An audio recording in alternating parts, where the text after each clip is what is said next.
So we started off looking at the early Buddhist texts and like the history of them. I'm going to be referring a little bit to that history today because it's actually essential for today's topic. We looked at imagery in the early Buddhist texts, so similes, metaphors, allegories, and if you like visual, um, if you're a visual learner, if you like imagery, then the suttas are a really great resource of an incredible amount of similes and metaphors that just when you encounter them, you think, this is makes perfect sense to me. I understand it so much better now. And they're a really good way to learn more deeply about the Dharma.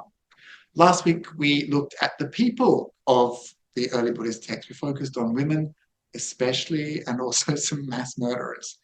So tonight, we're looking at meditation in the early Buddhist texts. So we're going to have a little bit of an introduction. We're going to do some meditation. And then we are going to maybe have a short break and we'll have a more in-depth study of these meditations that we find in early Buddhist texts. And I just want to start with some provocations. This is a library full of books, right? There's so many books. Which one is the right one? Which one is the one that's going to help you? There's so many books, even on meditation.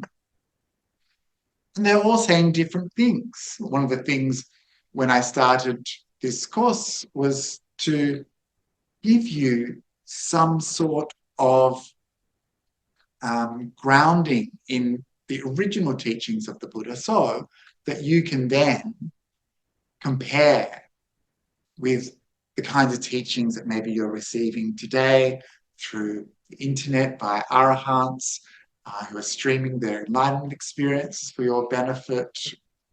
Or you might be wondering, is this a cult that I'm in?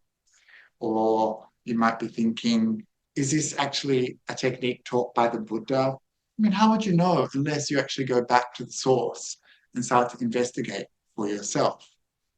And so that's why today I want to give an outline of the early Buddhist meditation techniques. Some provocations to start. I want to see some hands, and this is the question. Is there one correct way to meditate? No. Well, hands, yes? Who says yes? No one says yes.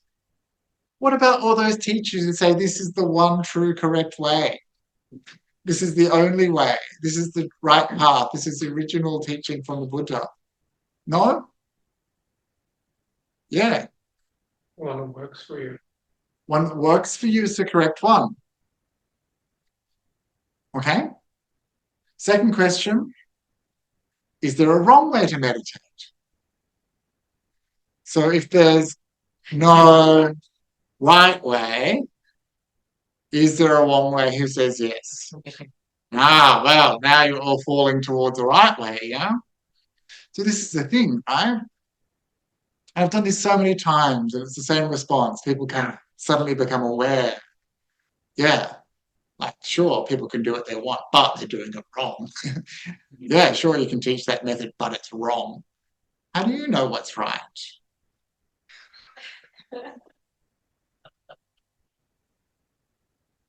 Right? Yes, it's difficult to know. And sure, it might work for you, but where is it going? It might work, but in what way? It might work to make you calm. Buddha didn't teach meditation to make you calm. Buddha taught meditation to end suffering. So that might be one way that we can make an assessment of whether the meditation is correct or incorrect. Is this leading towards the end of suffering? One more question. is thinking aloud? Who says yes? Thinking meditation. You're allowed to think. Who says no? Okay, good. More questions. My preferred method of interaction is interrogation. So, what did the Buddha mean when he used the word mindfulness? What did he mean? Some responses. Pay attention. Attention, Recollection. awareness, recollection.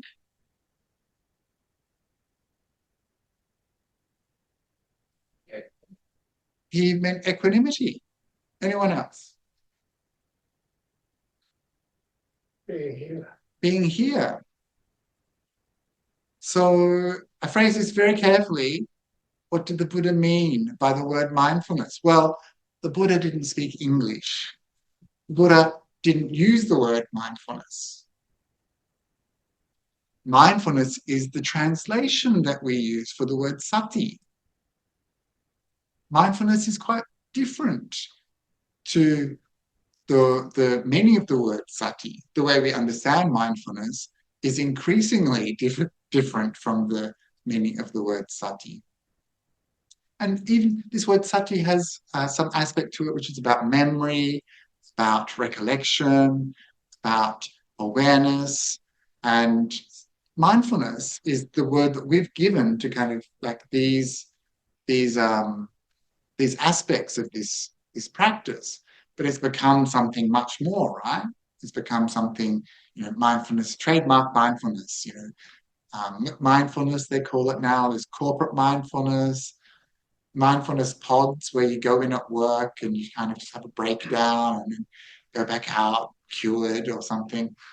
And so this is something for us to consider. Like this word has a particular meaning to us that maybe didn't have for the last 2,500 years in terms of Buddhist meditation practice, the way we understand mindfulness.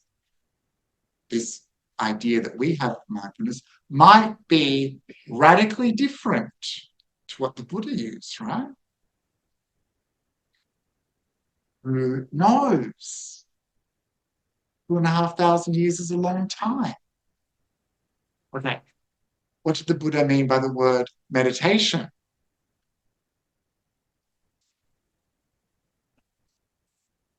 Concentration. Well, again, come on, he didn't use the word meditation, right? So this is important. And you say concentration for meditation. I know some teachers who would be like totally against that as a translation. There's fights over these words, polite academic fights. I'll show you some of the words that actually appear in the suttas, in the early Buddhist texts, that we can kind of talk about in terms of meditation. There's chairs at the back if you want, otherwise you can sit at the front. Oh, you got one? Okay, good. So one of the most common words is bhavana. So you might have heard this like metta bhavana, like the development, or chitta bhavana. This is the development of the mind. And this is one of the words that the Buddha frequently used to talk about what we might today call meditation. Then we have other kinds of approaches, such as patisankar, which is more like a reflection. You might patisankar, for a monk, we might patisankar our robes, like we reflect upon using our robes correctly. We might do the patisankar yoniso pindapatam, the reflection on alms food, or even things like old age, sickness, and death. These are reflections you might kind of engage in. Then there's yes. Why not use the mindfulness?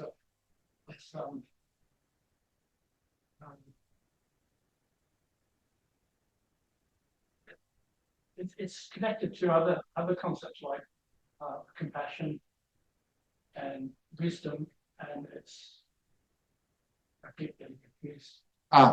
Words, but it's the third one. Is it rejoicing, mudita? Samadhi. Okay, yeah, sure. That's one of the words we'll see. Here's anusati spelled incorrectly, just one N, and that is recollection. So a good example of this is the Buddha Dhamma Sangha Nusati, which commonly we do at the beginning of Buddhist meditation or Buddhist ceremonies. Itipiso, Bhagava, Araham. This is the Buddha Nusati. This is actually not just a little bit of chanting, but it's actually a recollection and can be used as a meditation subject. Maybe a bit more about that later. And then other things like the recollection of your generosity, chaga nusati, or sila nusati, the recollection of your ethics. These are all recollections. We have this word sati, which I mentioned before, which we know of mindfulness or awareness. We have jhana, which is very deep meditation. Very deep meditation. This is kind of meditation that is supra-mundane, suprahuman, beyond the usual ability of the human being. This is the footsteps of the Buddha, it's called. It's a very deep meditation.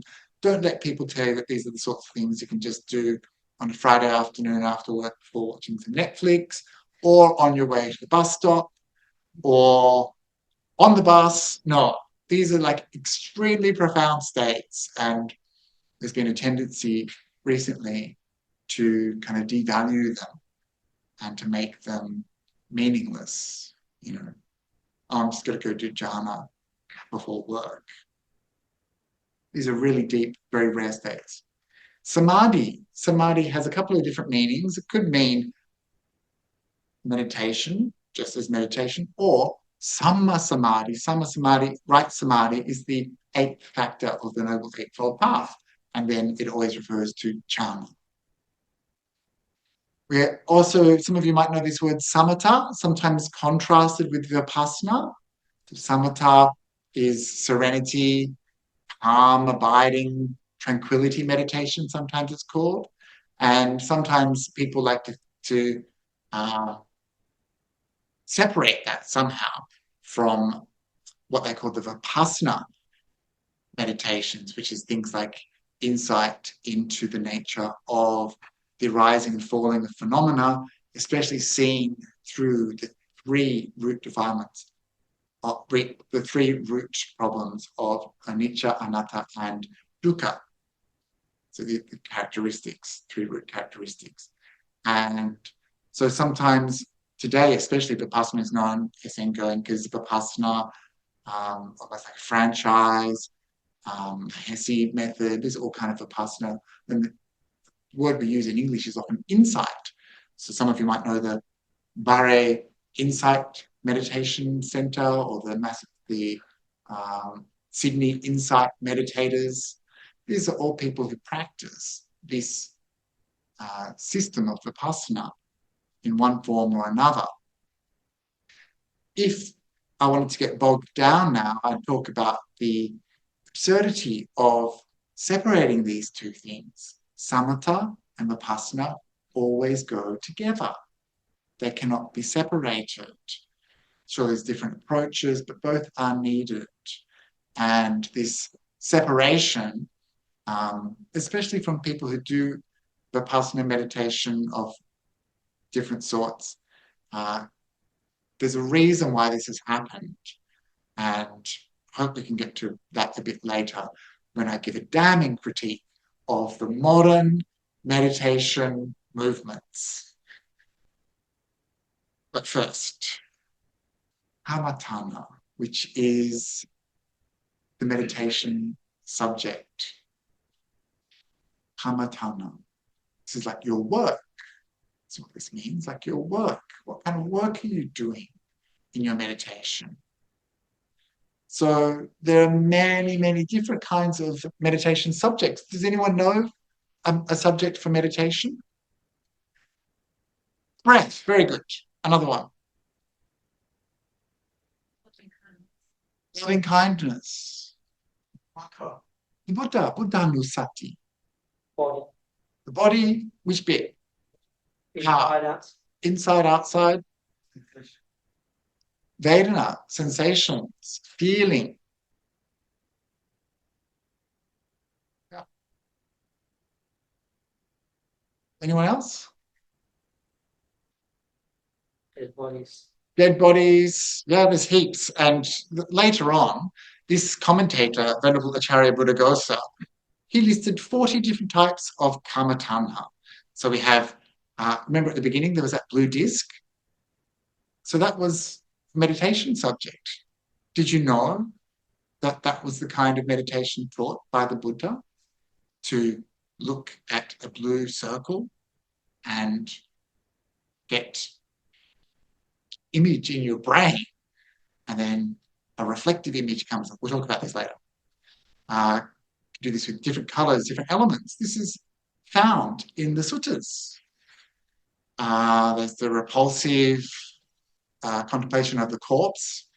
There's the 10 anusatis, Buddha Dhamma Sangha anusatis, as well as chaganusati, that's generosity, silanusati, that's your ethics, devanusati, the qualities of the devas, the gods, as well as things like breath, death, the body, and upasamanusati, stillness, qualities of nibbana. Then there's the brahmaviharas, right? Love, passion, rejoicing, and equanimity. Then there's the formless states. I won't go into them. Things like neither perception nor non-perception. If you know what that is, you should be teaching this. Then there's the repulsion of food. There are 4 great elements of earth, water,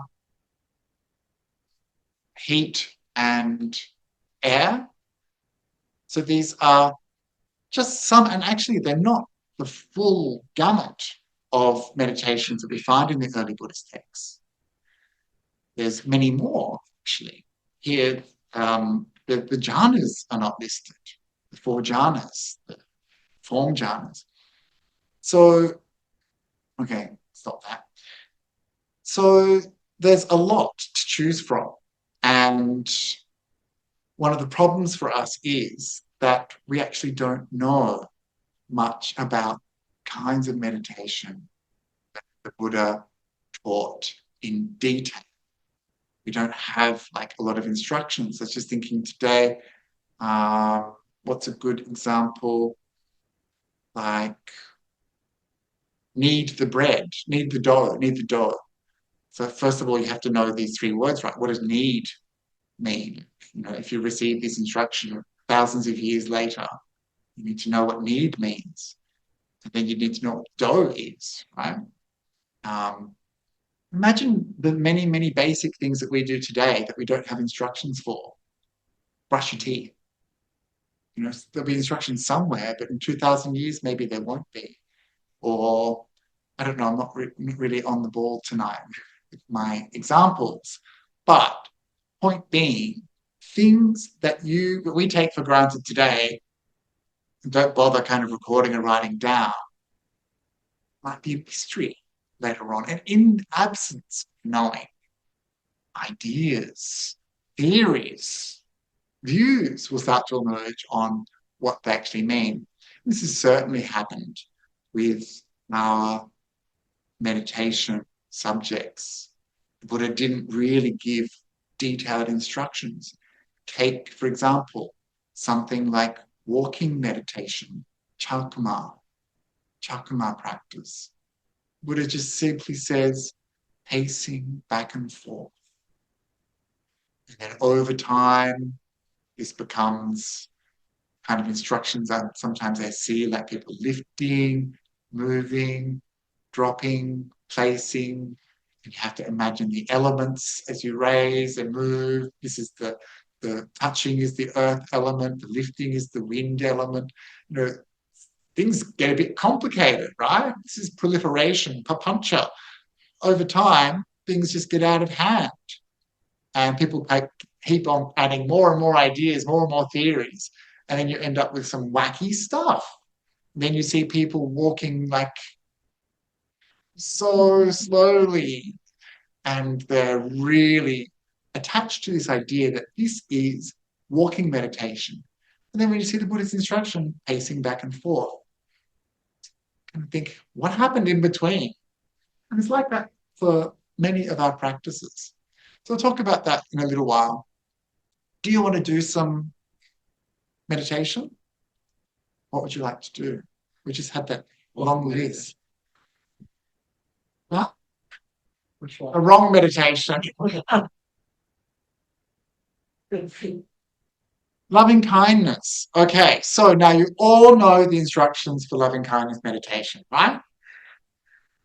What is the Buddha's instructions for loving? You must be a plant because you just played into my hands perfectly an illusion. What are the Buddha's instructions for loving kindness meditation? Who knows one method? Oh, everyone's gone shy. Names. Do you mean the Metta Sutta? The Metta Sutta. Yeah. The method. Yeah. What does he say there? The Buddha. Exactly. It's a long thing. He said this should be done by one who is skilled in goodness.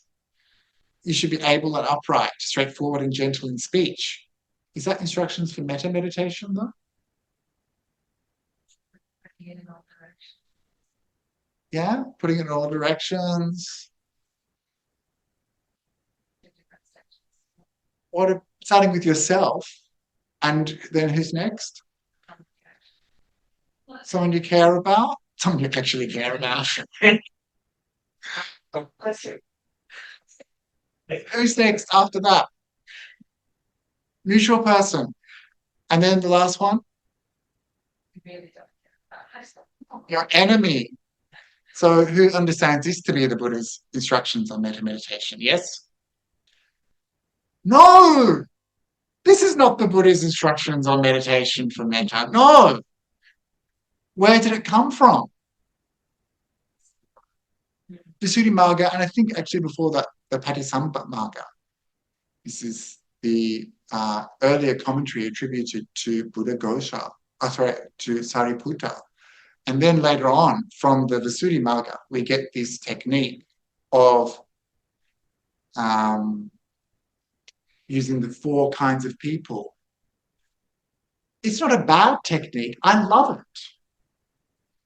At the same time, I'll just show you what happens with the Visuddhimagga version of metta. There's that version, of course, where you do the self, the dear one, the neutral, and the enemy. You do it in 10 directions, and then you can divide it into other classes of beings. See how things start to get more and more baroque, more and more papancha, more and more proliferation. You divide it into all beings or breathing beings, men, women, noble ones, that's the Arya Sangha, deities, human beings, beings in states of woe. And then for each of those categories, you can do free from enmity. That's one contemplation. May they be free from physical pain. That's another contemplation. May they be free from anxiety. May they live happily. And then actually there's like between 200 and 500 different variations of these wheels, they're called, that you might do. This is not what the Buddha taught. You know, is it wrong? I'm not saying it's wrong, but who knows? Is it beneficial? Probably. Like I actually find the 4 types of people really beneficial. The meditation instructions are metta sahagatena. This is a chant that some of you will know from staying in places like monasteries. And it simply means they meditate with a heart full of love to one direction, to the second direction and third direction, and the fourth. In the same way, above and below, across everywhere, all around, they spread a heart full of love to the whole world, abundant, expansive, limitless, free of enmity and ill will. This is the Buddha's instructions on how to practice loving kindness meditation. Simple, right? Maybe there's some details that we don't have. Maybe there were some aspects of this teaching that have been lost. Maybe this commentarial tradition preserved some of the approaches the Buddha took to practicing metta, or they extrapolated some ideas, and then today, we practice all sorts of different approaches. But if we want to understand what has been preserved to the Buddha's teachings, then it's just this simple instruction. Radiate love to the whole world. Get rid of ill will, get rid of hate. This is what we'll do, just for 10 minutes, and we'll have a quick break. So, let's just be comfortable.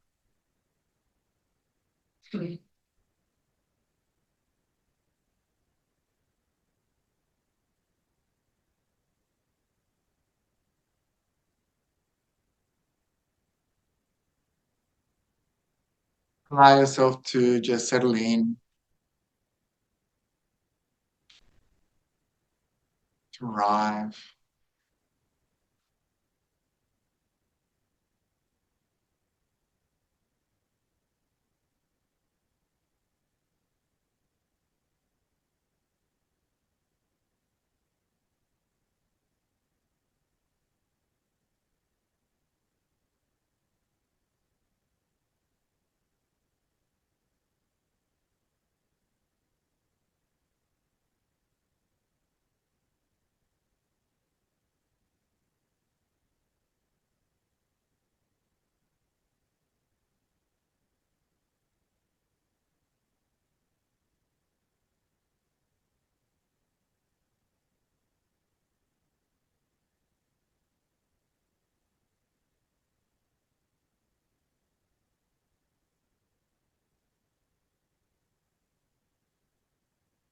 So there is love. There is love.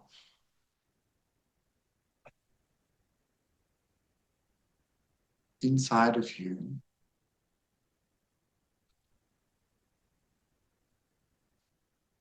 We can share beings all around us.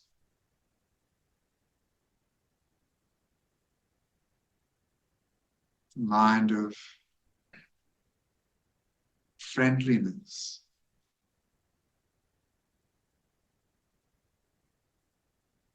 warm and soft. It's kind.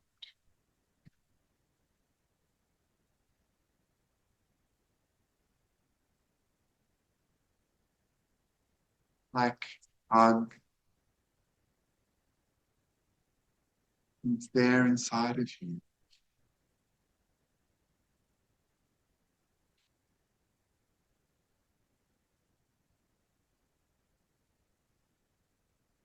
You can share it with others, including them in your love.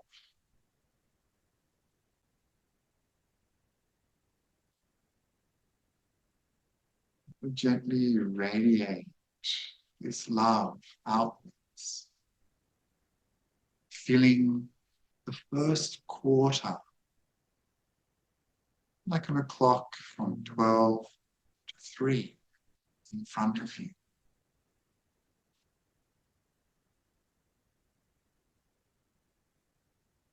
Love to the first quarter.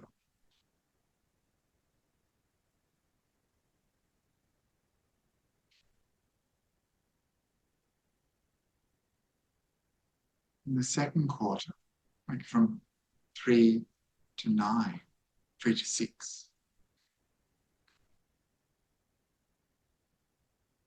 In the third quarter, from 6 to 9 on the clock. And 4, 9 to 12. So that these 4 directions filled with love.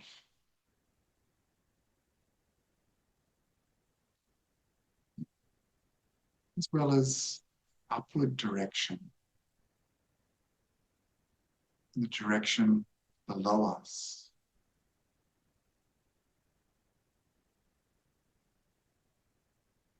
Radiate love for all beings, all around.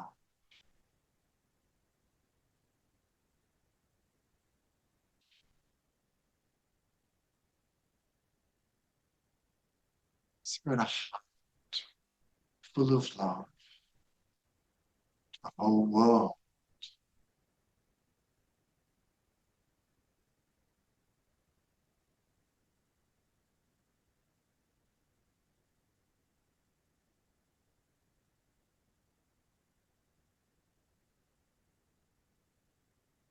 As you unfold this heart full of love, it's strong, it's abundant,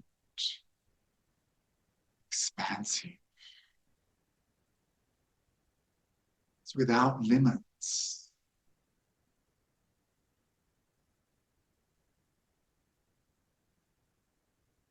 It fills the entire universe. Without hate, without ill will. Love. It's abundant, expansive, limitless.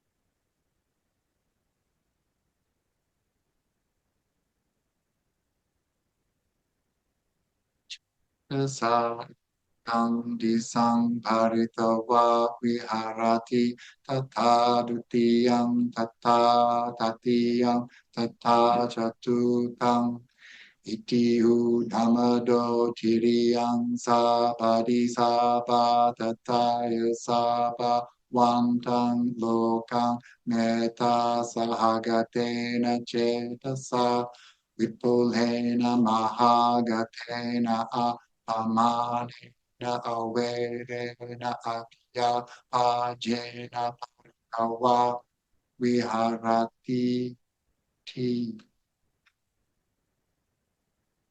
So this is the instructions on metta.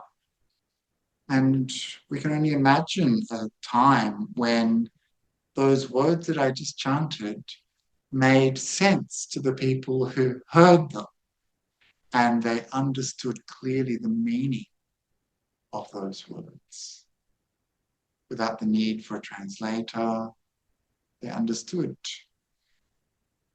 And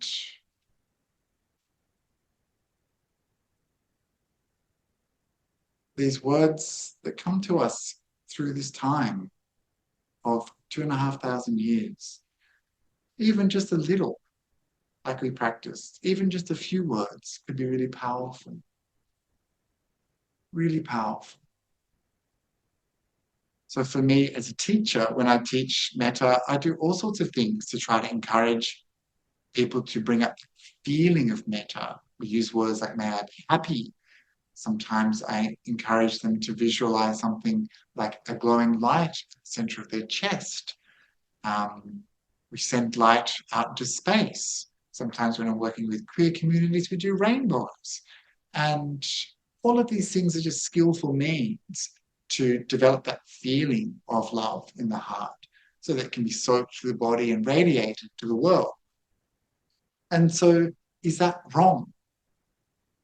Someone once wrote a big post condemning me and other teachers for making these approaches. But it's actually sometimes skillful to just use some ways to get that feeling started. Because if you don't understand the Pali language, you're not gonna get that instruction, right? Even if you read this instruction, there's a lot of information missing. These are just words in a book. To make them come alive, We need some help. We need some assistance. We need some guidelines. We need some prompts. And this is the job of a teacher. And this is probably why someone like Buddhaghosa recorded these skillful means. These skillful means that he used have become like the way we understand it. So maybe that's a problem. But at the same time, we're thinking about a tradition where the teachings were passed down from student to teacher, the other way around, teacher to student, over many generations. And so you had this intimate knowledge of ways to practice. And so when we come to read a book and we kind of expect all the answers, we're still going to be missing some of the important pieces of information. And so when my teachers taught me how to develop metta, they didn't just give me the words from a book. They gave me some techniques to kickstart the emotional process of feeling and developing love in my heart. They gave key words. I've mentioned some of them even tonight. I tried not to do too much interpolation, but that kind of feeling of warmth and friendliness, feeling of hug. These are ways that feeling of love gets kickstarted in your heart. And remember, this is metta bhavana. So you need to be able to feel a little bit of that feeling of love, that emotion of love, in order to develop it to its peak. And if you can't feel love, how can you radiate it, right? And so you can see that why certain things have happened over time with a simple teaching like this. The layers that have been added to it, all with good intentions to help people develop that mind of love.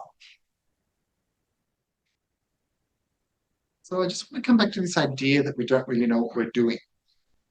We're uncertain about, yeah, I know I'm hiding it because these are my notes. So today didn't have a lot of time and these slides are all over the place. So the problem we have is not being certain about the techniques that we've received, where maybe we are certain. Maybe that's a problem because it may not be the correct one. And that example I just gave you of the metta, it's like that for quite a few of our practices. We're not completely sure. Is this the right, the one true method taught by the Buddha? And we might receive teachings where we don't even question, is this approach something that the Buddha would have done? And another good example is something like parts of the body, where we look at the 31 individual parts of the body, which is hair on the head, hair of the body, teeth, nails, skin, and then we go through the individual parts of the body. The Buddha didn't really give clear instructions on how to do this. Just like, here's these parts of the body, and it's like you have a hessian sack full of different types of grains, and you go in, here's a lentil, here's some sesame. This is how the Buddha taught, right? There's probably some information that we're missing here. But later on, by the time we get back, 1,500 years later, Buddhaghosa gives quite clear instructions on using, for example, like a bone as an object for absorption. It means like you focus on the bone inside your body, you see the whiteness, you connect with it, you stay with it, you keep seeing it over and over again, and you use it for developing very deep meditation. Is that how the Buddha taught? We don't know. Buddhaghosa also says that you should divide the body into direction and parts and all these different ways of approaching it. And again, we just don't know. So this story of meditation from the early Buddhist texts is something that we can't rely upon only by going to the suttas, this early layer of the Buddha's teachings, the very first layer. And it's something that even probably not long after the time of the Buddha, required people to come back and say, oh, this is what that means. You can imagine an instruction that I give today, by tomorrow you've forgotten it. Certainly by next week, and maybe they'll be like, oh, people come together, I think he said this. This is the same thing that happened at the time of Buddha. There was the first council, there was the second council. And they're clarifying. And remember, all at that time, there was teacher, student, and community knowledge was ongoing. Over the years, maybe 300 or 400 years later, the Patisambhada, Patisambhi Magga was written, and this is maybe 500 years after Buddha, which Buddhaghosa, another 1,000 years later, relied upon. So there is this commentarial tradition that we have. And in some cases, it's like word by word. In the Visuddhimagga, it will be like those instructions for metta that we just got given. Like each word will be defined for us. These commentaries that Buddhaghosa relied upon for his information were written in Sinhala, and they were around, for hundreds of years before Buddhaghosa turned up. And these were based on earlier commentaries and based on earlier commentaries. And so this information has been kept somehow in some form, whether orally, through teacher students, and then through early commentarial traditions, and then the classical Pali Theravada commentarial traditions too, and so on and so on and so on. I don't know if it's politically appropriate to use the word Chinese whispers anymore. I'm not sure of a well-known substitution that I can use, but it's this idea that, you hear some information and it changes and changes and changes. So it's difficult for us to know just what those very first teachings from the Buddha might have looked like. And this kind of sends me into a state of woe and confusion and uncertainty and lack of faith. Like, how can I believe anything anymore? And so this is a dangerous thing, of course, because doubt about how to practice, what to practice, is a killer. It's a hindrance. It's ghosts opening doors. It's a hindrance, and it's a hindrance because if you aren't certain, then you will become very agitated in your mind. It's, as the Buddha described, like being in a desert, unsure of the way to safety. We're like that. We're kind of on this path. When we lose sight of the destination, or we're not sure of the direction, we can make many wrong turns. And if we feel like we're without a guide, without the proper knowledge, we're literally lost and confused. Well, the Buddha also described doubt to being like a bowl full of water that's got mud in it. It's muddy. We can't see a direction forward. And so this is how it feels when you have doubt. Like, are these instructions authentic? Are they real? Can I trust the teacher? These things eat away at your peace in meditation. So I'm glad that I've added to that feeling of discomfort, because the only way to get over doubt is to make inquiries, to gain more knowledge, to ask good teachers, to read the suttas, to practice yourself, develop your own knowledge, your own wisdom, your own understanding, so that you can see, this leads to happiness and freedom, or this leads to woe and suffering. Like, we need to be able to understand in our own mind these sorts of things. And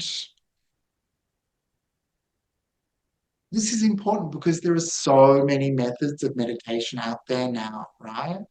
I've encountered some wacky things, even taught by monks and nuns, and with no basis whatsoever in the early Buddhist teachings, no basis in any techniques that I've seen in other Buddhist circles, some wacky things. And because humans like certainty, We put a lot of trust in people who are teachers, even very well-known teachers who might be teaching incorrectly. We put our trust in them.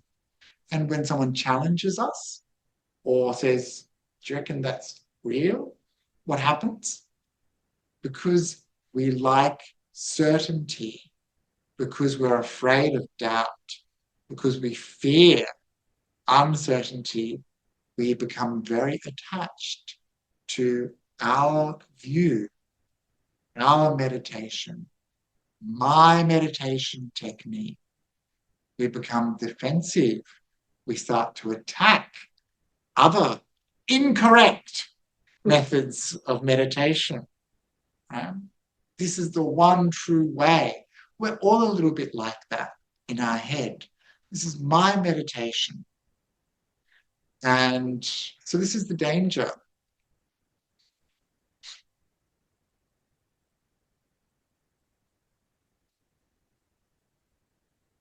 So there's reason for this. This happened because of colonialism, probably. It happened because of rationalism, science, and confluence of different things happening in Myanmar, then known as Burma, in the 19th century. There was a lot of Blackie Buddhist things happening in Southeast Asia.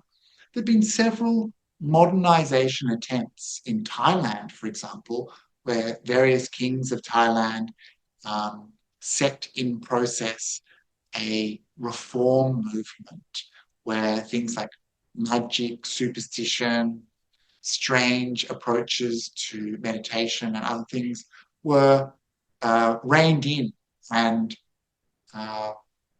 unified under like a government kind of ruling in a way. So, for example, many of you have been to Thai temples. The chanting that you do in the Thai temples, like Yo So Arahang Sama. This is written by one of the kings of Thailand. It's not ancient text; it's new. And it's the same if you go to places like Sri Lanka. There's texts that are relatively recent that have been added as parts of the order of service. And so there have been various attempts here and there to kind of straighten things up. Because remember previously, Buddhism doesn't have a central authority, right? Not like the Catholics. And so previously things were a little bit woo-woo in some places. And certainly even today in Myanmar, you see you get approached at the Shwedagon Pagoda with monks wanting to tell your fortune. They want your birthday, they want you to give them some money, and they give you a fortune, right? And so at the time of the beginnings of what we call the Burmese modernist meditation movement, there was some awareness because of contact with colonial powers that Burmese culture, Burmese spirituality, Burmese religion was a little bit superstitious and a little bit kind of lacking in rationality.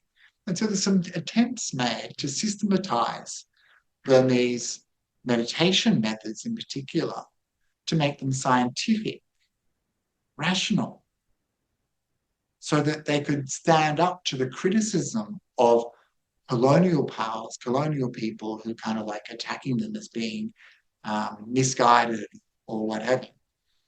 And so what we see is a lot of the things that we commonly associate with Buddhism, like ritual or ceremony or devotion, those emotional kind of responses to spirituality, these were often removed, and a very kind of hard line, very cerebral and a form of meditation emerged. We even call it a dry insight tradition, dry awareness, bare awareness. And so it was people like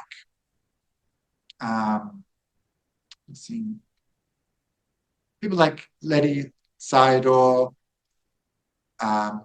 and Hesi Sayadaw, Sagayagi, Sayagi, I can't pronounce it, Vakin, and then later on Goenka, S.N. Goenka.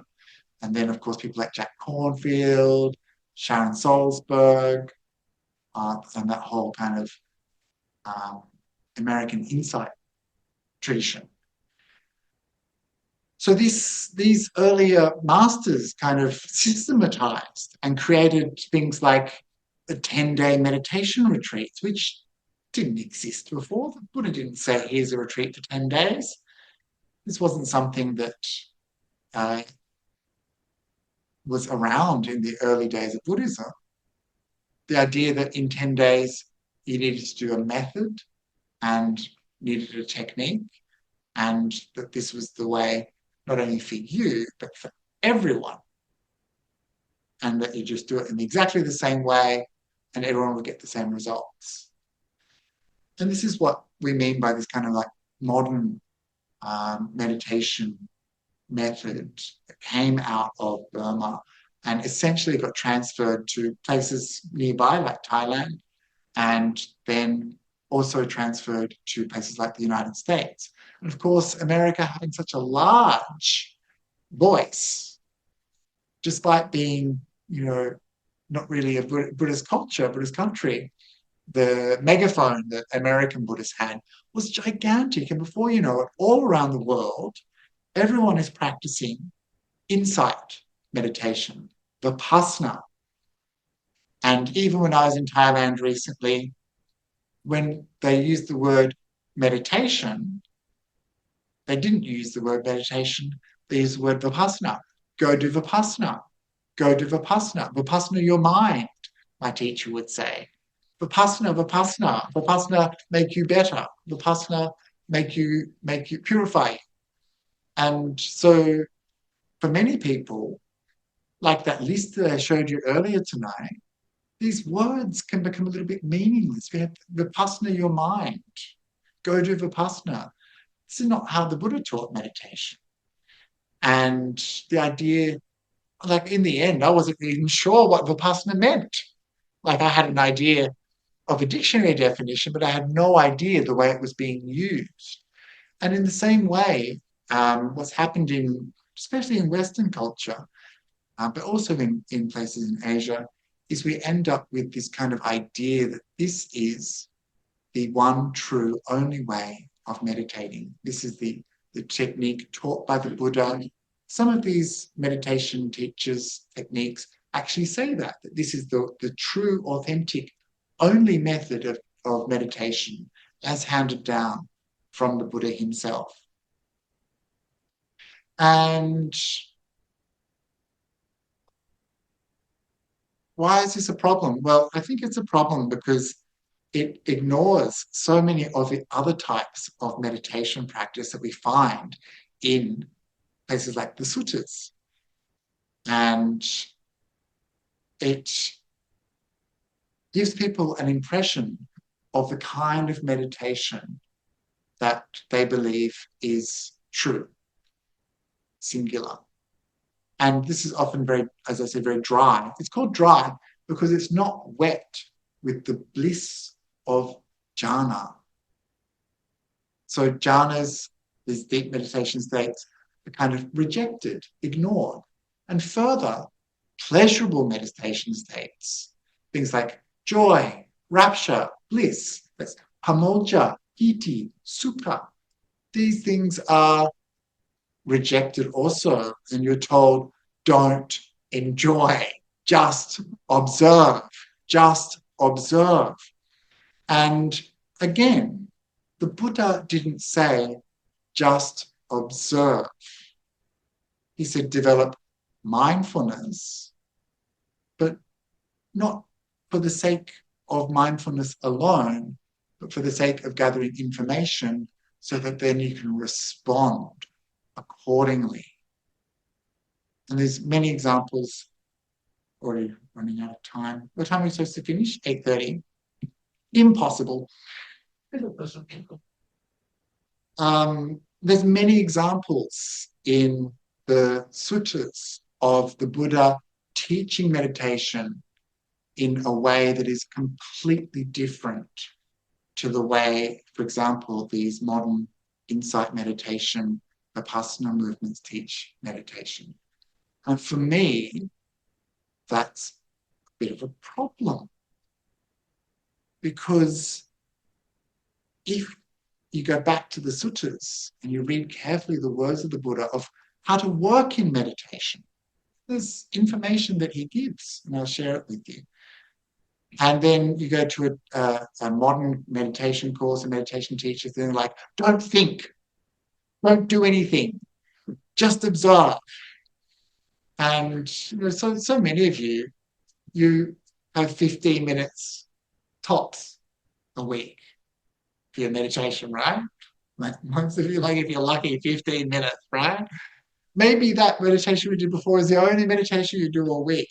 If you have like a hindrance in your mind, like ill will or a lot of sense desire in your mind, and you're just watching it, then that's your entire meditation time wasted, right? And if you start to do more meditation, like go on a retreat on the weekend or do a course meditation, if you just do nothing, then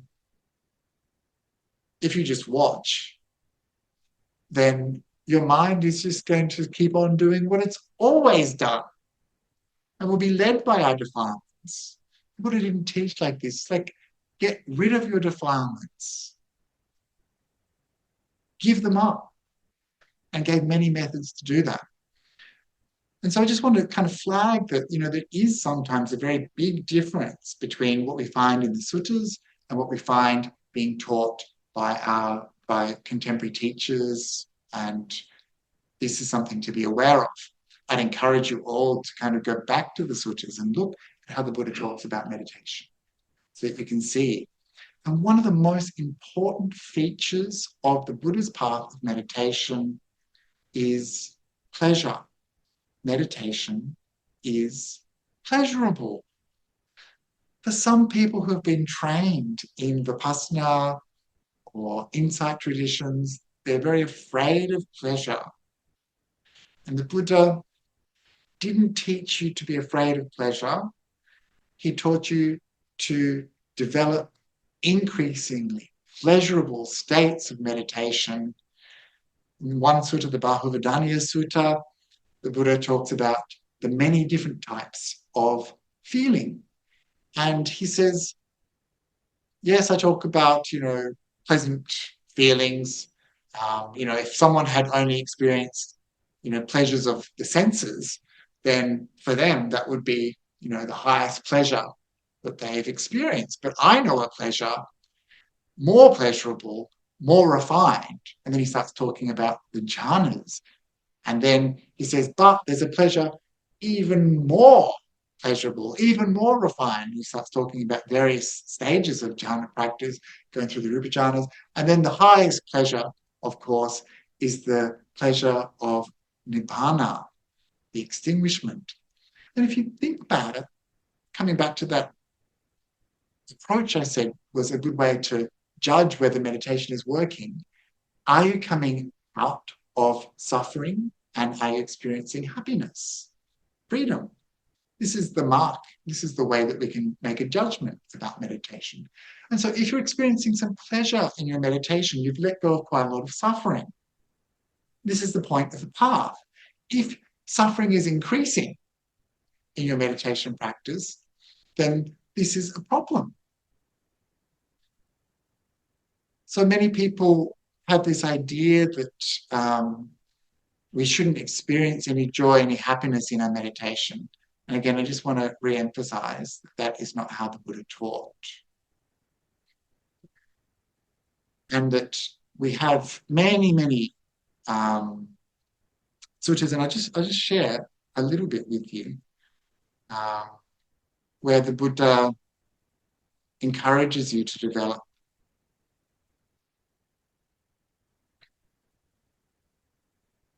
meditation states with pleasure. And also, I'm just going to add on to that the whole thinking thing, because of course, in many meditation techniques we get taught, we're told not to think. And I do agree that's right. We don't need to think. But sometimes thinking is very powerful. And the Buddha, actually, he was very smart. He taught thinking as a way into samadhi. So think about your lives. You're so busy, you've got so much going on, and then you come down to sit and meditate, and it's like you just like slammed on the brakes after going really fast. You're so busy in the world, you've got so many things to do, slam on the brakes. It takes a while to slow down, right? And come to a stop. In the same way, when you've been really busy in the world, you come to sit down, all this stuff that you've been doing, and you're like, oh, shh, don't think, don't think. And then you find yourself restless and wandering, and like, shh, don't think, you know. You try to like use all your power or your will, you kind of like get really brittle and fragile, and then you start getting angry and twisted. So why not work with the thinking mind until the mind becomes settled? And so, for example, the anusatis, the recollections, such as the Buddha Dhamma Sangha nusatis, these are things where you think with the thinking mind. Oh, what are the qualities of the Buddha? What are the qualities of the Dhamma? What are the qualities of the Sangha? And you explore them in your mind. Or with the recollection of generosity, you think, I've been a good person, I gave. How does it feel to give? It feels good. You go through some stages of reflection, of thinking, of recollecting, so that your mind inclines towards wholesome qualities. And then what happens when your mind inclines towards wholesome qualities? There's a positive sequence of emotions that starts to happen. And this is sometimes called the samadhi sequence, because it leads to samadhi. So, for example, if we take this Buddha Nusati, just going to turn it on the, thanks very much.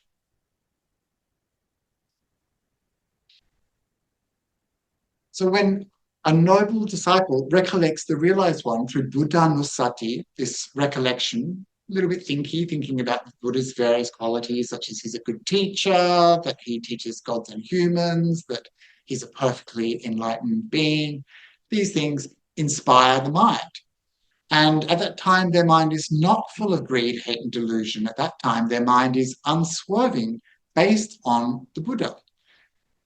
A noble disciple whose mind is unswerving finds joy. This is pamojja, joy, in the meaning and the teaching, and finds joy connected with the teaching. It's nice to feel joy, right? So this doesn't have to be the Buddha. You can insert any word here. It could be generosity or ethical conduct or the Dharma or the Sangha or spiritual friendship. You find joy. And if you are anything like most people I know, a little bit of joy is bloody marvelous.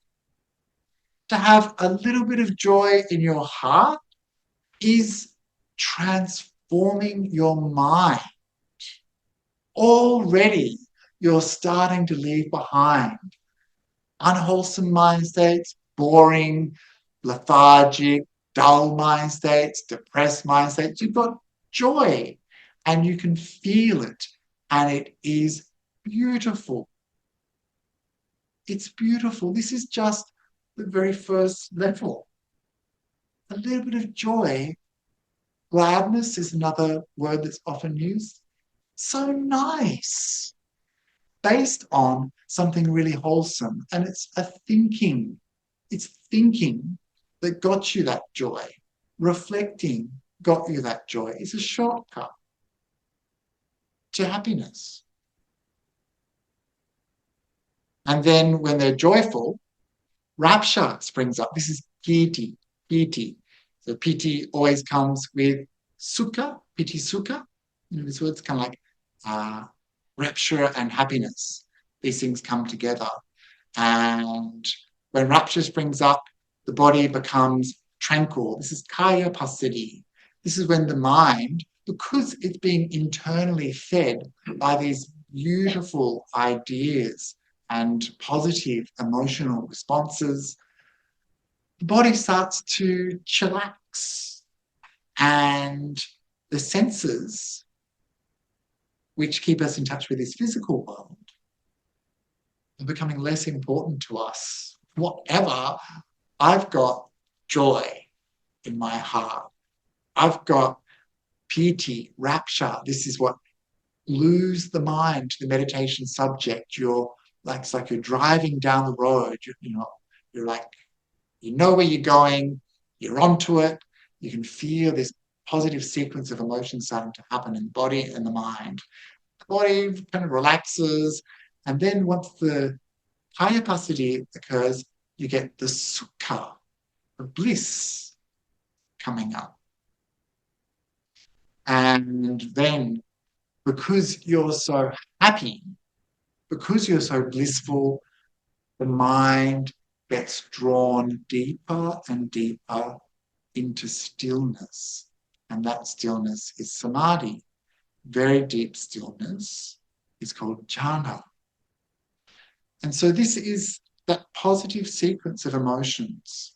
And this kind of structure that we see here, the good action or the good thought that leads to joy, that leads to rapture, that leads to kaya passaddhi, the tranquility, that leads to bliss, that leads to samadhi. This is the pathway of meditation that the Buddha outlined. And so it's not meant to be hard work. It's not meant to be like whipping yourself over the back and punishing yourself, sitting for hours and hours with pain. Like, we're supposed to have some pleasure. Otherwise, what is the point? And so there's many different types of meditation that bring up that kind of good feeling. And so you get it not only in things like the anusatis, you also get it in things like when you're practicing the Brahma Viharas. And I'm going to have to skip all of this stuff. The reason I want to talk about this is because of that idea that you don't do anything in meditation, or that you just observe. And I want to use some similes, because we have to finish up soon, about the way the Buddha actually taught working meditation. Who here has had a teacher tell them just observe, don't do anything, don't move the mind, don't respond, just look? Yeah. Most of you? Yeah. Is that okay? I remember being on a retreat with people who were relatively new, and they were discussing, their breath and getting distracted by thought. It's just like, how do I do not get distracted by thought on the sets of play? Yeah. It's so true, because meditation is brave. Like, you sit down, you look at your mad mind, and it's a horror. You see so much, you're like, what? There's so many things that go on. Like, we've got a lot of hate, which is, I think, confronting for a lot of people. The quality of our mind is not like what we'd like everyone else to see. We've got a lot of lust, a lot of desire for things. Then we're restless, we can't sit. Like, these are called the hindrances. I don't have time to go into them today, but anyone who's heard any of my teaching, I often talk about the hindrances. The hindrances are contrasted with the enlightenment factors, the bojjhangas, the 7 factors of awakening. So, for example, this is right effort. And this is also what we understand from the Satipatthana practice of doing things like observing the mind, chittanupassana, and the observation, the mindfulness of phenomena, dhammanupassana. This is the hindrances, and the bojjhangas, the enlightenment factors. And so these are a big part of the Buddha's path. You want to come out of unwholesome thoughts and cultivate wholesome thoughts. This is the simple thing that the Buddha asks us to do. Our job is to to prevent unarisen, unwholesome thoughts from arising in the mind, and to abandon any unwholesome thoughts that have already arisen. and then cultivate wholesome thoughts and maintain them. This is the 4 right efforts, Sama Vayama, the 6th factor of the Noble Eightfold Path. It's all throughout the Buddha's teachings. So if there is this effort that we need to do, then this is our job, to do it skillfully, with wisdom, to understand this thing leads to this result, this thing leads to a more agitation, more restlessness, more hate, this leads away from that towards peace. Which one are you going to choose? And so the problem with some meditation techniques which just have, like a fridge magnet kind of instruction, just observe. This sounds so easy. It sounds so nice. Thank goodness something simple. Unfortunately, the mind is much more complicated, right?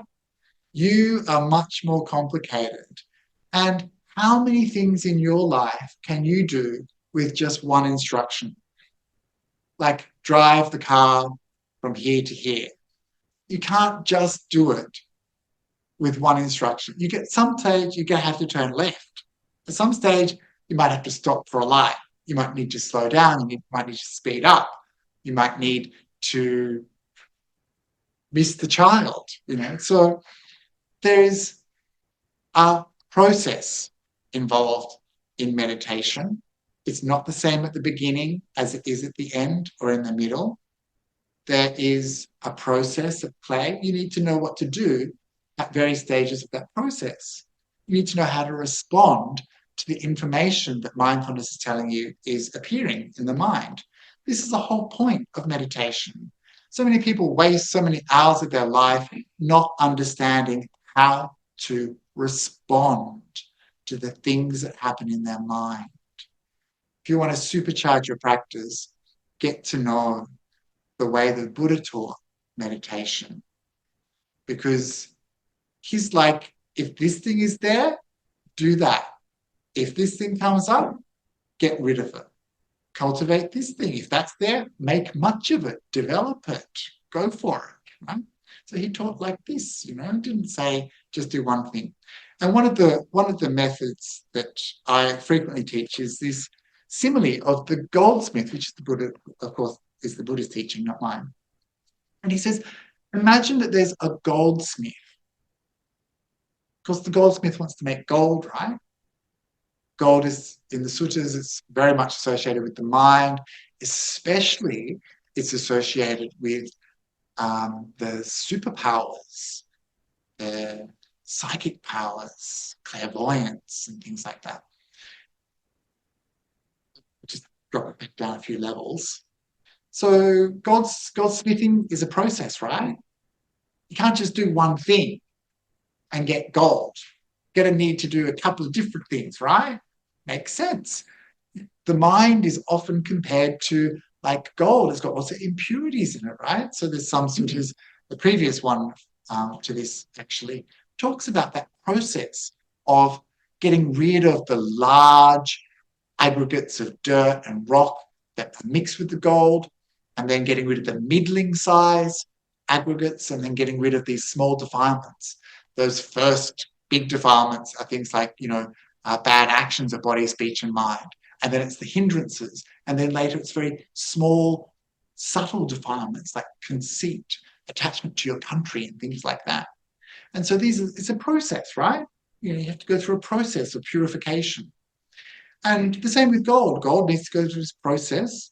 And so the Buddha says sometimes that goldsmith will sprinkle the gold with water to cool it down. If he doesn't do that, then it might get scorched.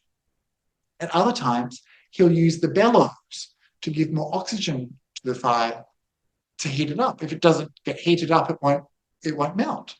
And at other times, just stands back and does nothing, right? There's times in your meditation where you're falling asleep. What do you do? Do you do nothing? Just watch it? No, you need to fan the fires of your practice a little bit. You need to get more energy into the mind. there's sometimes when you're incredibly restless. Do you just think about everything, go crazy, thinking about this and that? No, you need to sprinkle some tranquility, some calmness, you need to cool it down a little bit. And there's other times when you just need to do nothing. And so these are three different responses to three different needs, right? And you need to know when to do something and when not to do something. Right? And so often when teachers, especially good teachers that I know and who are very good meditators, sometimes they'll say, don't do anything, don't do anything. It's at a certain stage of your practice that you shouldn't do anything. Other times, at the beginning of your practice, you might need to do some different things, right? And so meditation is a process. It's impossible to just do meditation with one instruction alone. You need to respond to what's going on. And this other sutta, the Agi Sutta, talks about this in detail. It talks about sometimes you're going to want to increase the flames of your practice, and other times you're going to want to decrease it. So it's just another example. Yes. Yeah. When when you realize to use another tool when you're meditating, and that just a simple volition sometimes reconstructs myself a bit stronger, and then I feel more self as opposed to usual way to be, like moving to the deconstruction. Is that the point of the practice, to deconstruct the self?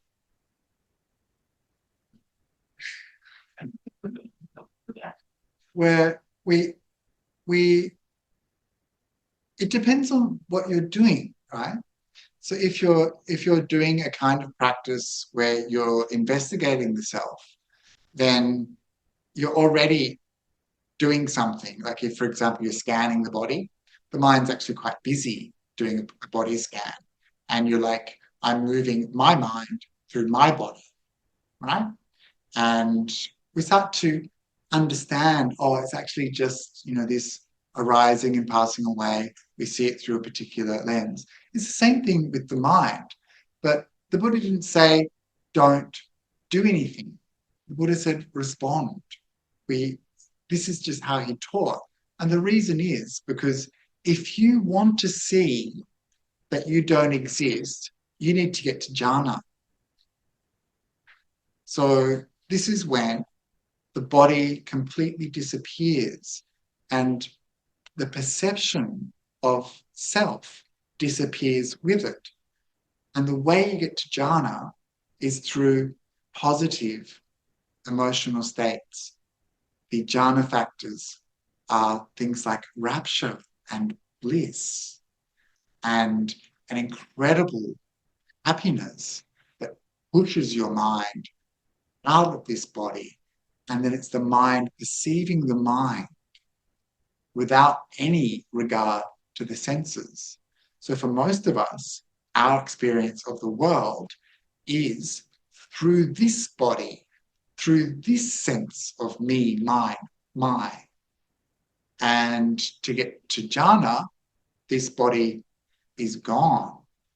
What is it like to perceive experience without the senses? And so this is why the jhanas were considered so important to the Buddhist teachings that they were called the footprints of the Buddha. Because if you start to see that there is that this body, if you can see without the way that you've been viewing this body, and if you can get to these very deep states of meditation, very deep states of stillness, then the deeper the stillness, the more sharp the insight. So in the suttas, insight always arises after samadhi.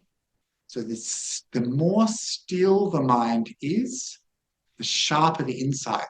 And that's when insight into things like anicca, impermanence, anatta, not self, and dukkha arise.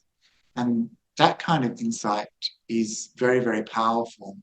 So an analogy is the frog at the bottom of the well who thinks that this is its whole world and is kind of looking up and around thinking, my world, this is my world. And then a bucket comes down and gets taken up and the frog is suddenly out of the well. And this is an analogy, suddenly the world looks very different to that frog, right?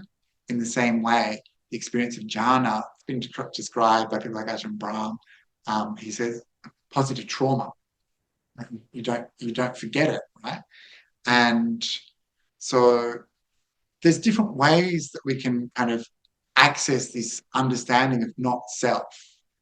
And the volition, yes, there is some volition.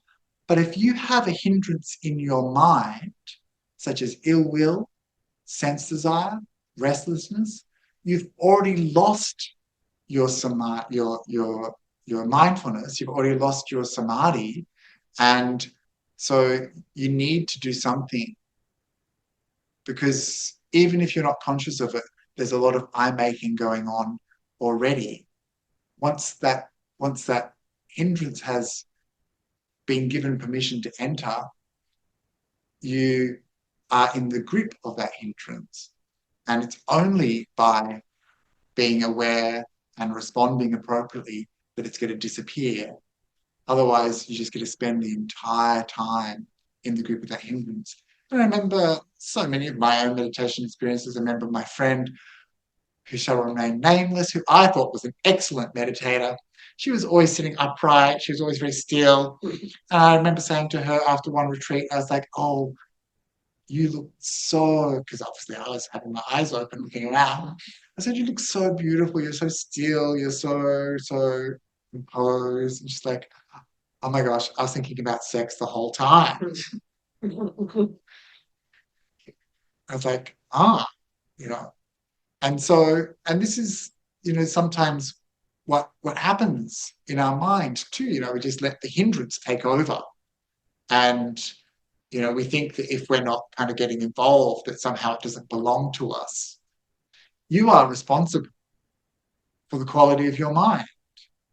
You can't blame other people. You can't be the good meditator when it suits you, but not the bad meditator when it doesn't. You can't identify with only good results and pretend that these bad results, these hindrances are just happening to me. You are responsible. These are coming from you. And so there's already this I-making happening. And the approach that the Buddha describes as kind of like an adjustment. And it can be incredibly subtle. It can just be a recognition, a naming.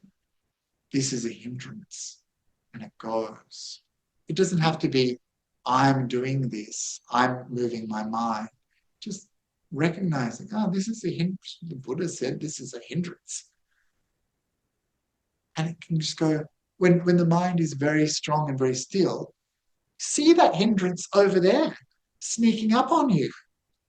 And if your mindfulness is sharp, you identify it. And remember those 4 right efforts: to prevent, to abandon. You prevent it from getting in. You see it over there. This is the point of mindfulness, like a guard for the mind. You see it and you recognize it, it disappears. If your mindfulness is not strong, sneaks over the defenses, then it's here, right here, then you're like, this is a hindrance. I can see what's going on here. I know that this is causing me suffering. Let it go. And you let it go. And the Buddha talks about different methods of dealing with these distracting thoughts. And so if the Buddha's talking about this, I don't know. I think he was probably a better meditator than me. So I listen and I follow his instructions. Because the things that I had been doing in my life previously didn't work. I follow the Buddha's instructions, I test them, I see that they work, and then I can make the call. Yeah, that works. I'll just show you this one last slide, then I guess we have to finish up because we haven't done any of these things. 2,500 years. How is enlightenment achieved? By gradual training, progress, and practice. This is from the Hitagiri Sutta, which is a very beautiful sutta. So much stuff in this sutta. If you ever get a chance to read it, Majjhima Nikaya number 70. How is progress made, basically, is when someone in whom faith has arisen, this is saddha, faith has arisen, approaches a teacher. So already you need to have an idea that someone can help me, that there's something that my mind can benefit from. You see someone talking about ending suffering and you're like, you know what? That could be good. You see someone talking about meditation in a way that shows that they have some understanding. You think, I want what they've got. And so faith has already arisen. So you approach a teacher. You pay homage, you're respectful, you listen, you hear the teachings, you memorize the teachings, and then you reflect on their meaning and accept them after consideration. This is so important because often in the West, we're not allowed to ponder. We're not allowed to spend time with our thoughts, to be bored enough to think about stuff in a meaningful way. We don't allow ourselves to be bored. We don't allow ourselves to ponder and reflect. This is such an important part of your spiritual practice. Imagine those monks 2,000 years ago, like they had much more time, just to sit under a tree and just kind of think. Because of this modern meditation method that we've been taught, people are like, I have to meditate all the time. All the time. Otherwise, I'm not a useful meditator. Otherwise, I'm a bad Buddhist. If I'm not meditating all the time, and this isn't how my teachers taught me, they're like, look, if you don't feel like meditating, just look out the window. Just watch the ants. Just do some sweeping, do some cleaning, wash your robes, and then come back. And I know I've wasted so much time like thinking that I had to, meditate. But actually quality is much more important than quantity. And anyway, so you need to ponder a little bit. Please incorporate some pondering into your practice. So I always teach the review after your meditation. Always review the process of meditation. Understand the nature of your mind. And the Buddha encourages kind of review. What worked? What didn't? What led away from peace? What led towards peace? Our job is to be reflective practitioners, not just to be like machines, meditation machines, from start to finish. And then you get up and you forget completely about your practice. You need to review it, reflect upon it. You're involved, try to work out what's working, what's not. This is very important if you want to make progress, real progress. So you find that when you think like this, when you believe in the teachings, when you understand them, then a lot of energy and enthusiasm springs up. Then you make a lot of effort and you strive. And it's through that doing, only through that doing, that you can realize for yourself the ultimate truth and see it with wisdom. And of course, remember that these books don't contain any wisdom whatsoever. None. They're just letters on a page. Wisdom is when you understand these words for yourself. When you understand, when you have seen it for yourself, that is wisdom. Without that, these are meaningless. And so that's why it's important to know how the Buddha taught meditation so that you can investigate for yourself, check for yourself, practice for yourself. And in this way, hopefully you can make a lot of progress on the path. I'm sure you will. I've seen it in myself. I've seen it in many other people too. But it takes some knowledge, it takes some effort, and it takes things like understanding the teachings as the Buddha intended them to be understood. And the only way to make sure of that is to read it for yourself. And so to help you, I'll send out after this course the list of resources that I put together, which gives you certain access points to some of the things that we've been exploring over the last 4 weeks. And mostly online, but also some other forms, like old-fashioned forms, like books. Here we are in the library. So some books, for example, Ajahn Brahm wrote this book about developing very deep states of meditation, mindfulness, bliss, and beyond. It's kind of like a really good handbook. I put some works by Venerable Analayo, who's been looking at Satipatthana Sutta in detail for years, and also is interested in the Agamas. You might also know Bhante Sujato's critique of the Satipatthana text and his investigations into that. Look at there, he's my teacher. And there's a few other bits and pieces on the table as well. So if you want to borrow a book, then please feel free. We're here at the library, and trying to push book borrowing as much as I can while I'm here. So I'm going to finish the recording here. I do apologize, we've gone over time, and I haven't done anywhere near as much as I want to do, but I hope it's enough to help you now a little bit or in the future.